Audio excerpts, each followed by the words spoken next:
Basically, the alternative is in terms of alternative technology as well as alternative process of planning.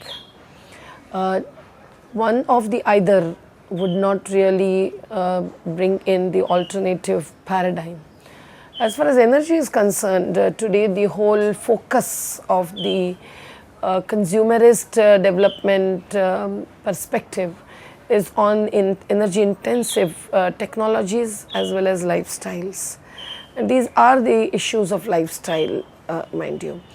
But when even energy is equated with only one form of energy, and that is electricity, we question it. The more renewable and sustainable sources of energy are available, may it be the tidal wave based energy or the wind power or the solar energy or even the human power.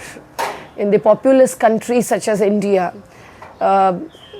where 16% of the world's population live, it is very clear that human power is one of the major sources of energy, and this also needs to be really used effectively, without which the employment and the livelihoods cannot be guaranteed.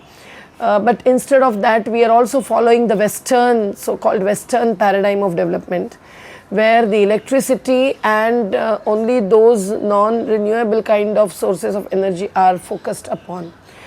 In the Narmada Valley, we erected small micro-hydel projects.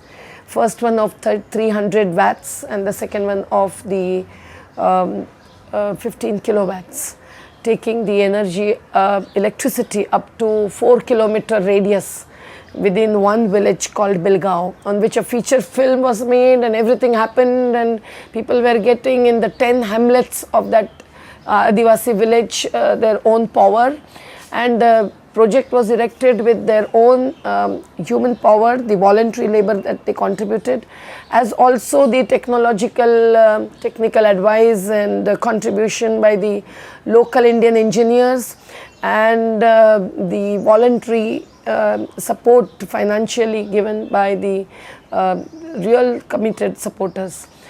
But that both the hydel projects, micro hydel projects, are submerged. The second one got submerged, proving even the submergence surveys of the organization wrong.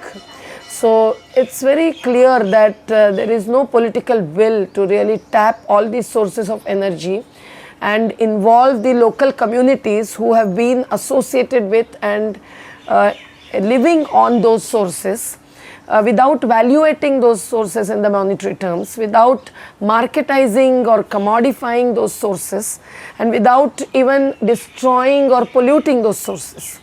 And we are really propagating the paradigm which will involve the communities in planning the alternative energy generation with all the sources taken together.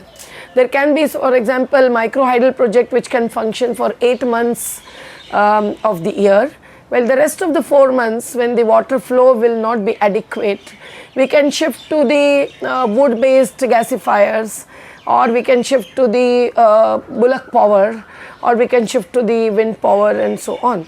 And human power, of course, must be engaged first and foremost, because the large percentage of the population in a country such as India still cannot really afford to buy electricity and afford to have technologies which are technologies of mass production, and hence the production by masses as an alternative is not just neglected, but that cannot even fulfill the basic needs of all population and cannot even engage all population and human power fruitfully, asserting and granting them right to work.